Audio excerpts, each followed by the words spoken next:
according to one of his friends, Trump has been miserable in court. He said there is no more horrible thing for Donald Trump than just having to sit there and be quiet. Well, he's really, if that's the case, he's going to love prison. He's going to have a great time. Well, look who's finally getting the recognition they deserve. Donald Trump has become the first person in 235 years of American presidents to be held in criminal contempt. But hey, let's not act too surprised, right?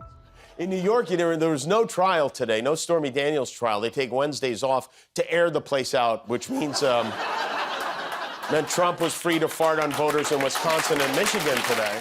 This is the same guy who thought he could run a country like a reality TV show, complete with drama, chaos, and a shocking lack of accountability. Stop it.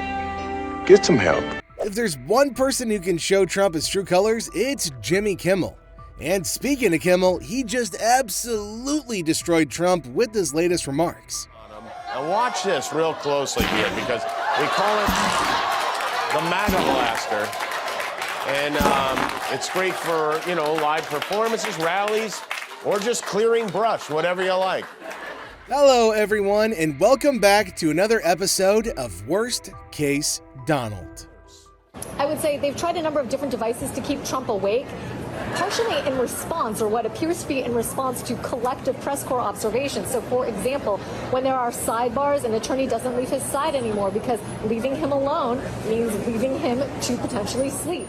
Trump's miserable in court, and who's best to talk about it other than Jimmy Kimmel himself?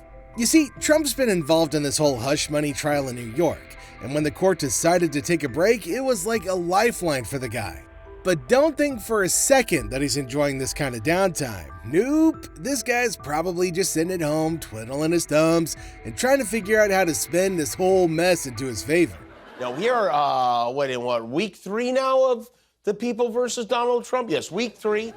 So when Kimmel heard about Trump's courtroom blues, he didn't hold back.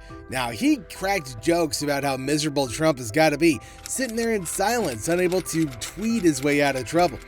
A close friend of Donald Trump, John Catsimatidis, recently revealed how Trump's feeling during his trial for paying off a porn star, Stormy Daniels, to keep quiet about their affair. Now, he says that Trump's pretty miserable, especially because he has to stay quiet in court. Just imagine for a second that you're Donald Trump and you're in court and you're not allowed to talk. Oh, karma has taken her time, but she got there in the end.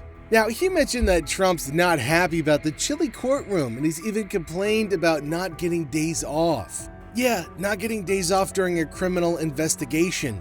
Man, first world problems, am I right? Okay, so during court sessions, Trump can only drink water. No Diet Coke for that bro. So it's no wonder that he's been caught snoozing a few times. Oh, the poor little guy must be missing out on his favorite drink. But here's the thing, it didn't stop there. Kimmel took aim at Trump's little birthday shout out to Melania. The Tooth Fairy was in and outside court on Friday, where he got the weekend off to a hilarious start. I want to start by wishing my wife, Melania, a very happy birthday. It'd be nice to be with her, but I'm at a courthouse for a rig trial. It's a rig trial. Terrible. I mean, come on. What kind of a husband wishes his wife a happy birthday while he's on trial for paying off a porn star? There's this little thing that he lacks. What was it called? A conscience. A moral compass. No, I mean, he's lacking those. Right, tact. There we go. The guy is lacking tact. And he's living in his own personal little bubble, completely disconnected from reality, too.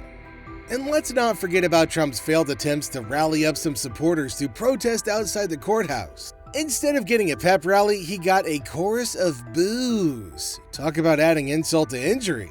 And this can't be good for Trump's mood. He's been asking people to please show up to protest outside of the courtroom, and some of them actually have.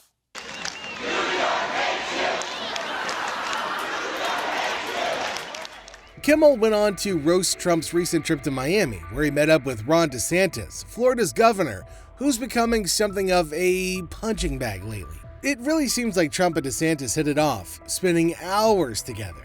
Now, Trump's probably feeling pretty good about this meeting, especially since DeSantis promised to raise money for Trump's campaign.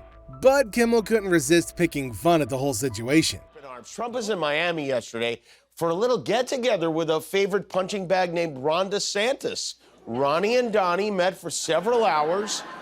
They say the team said they knew the meeting went well when DeSantis came out of the room with Trump's body bronzer all over his face. But apparently DeSantis is eyeing a presidential run in 2028. Yeah, good luck with that one, buddy. What he doesn't realize is that Trump's planning on making a comeback too. So for now, DeSantis has Trump's little white boots in his corner, whatever the hell that means. And let's not forget about Trump's sons, who aren't exactly the sharpest apples in the tool shed. And speaking of Eric Trump, he recently made a Fox appearance where he couldn't stop talking about his dad. It's like a broken record with that guy. My father this, my father that. Dude has definitely got some daddy issues to resolve. But the real shocker was when Trump posted 5 times about RFK Jr. over the weekend. Yeah, this guy's trying to position Kennedy Jr. as a left-winger to siphon off some of his anti-vaxxer vote. It's like he's trying to protect the crazy vote at all costs. And trust me, there's plenty of crazy to go around in Trump's camp. And don't even get me started on Kristi Noem, the governor of South Dakota.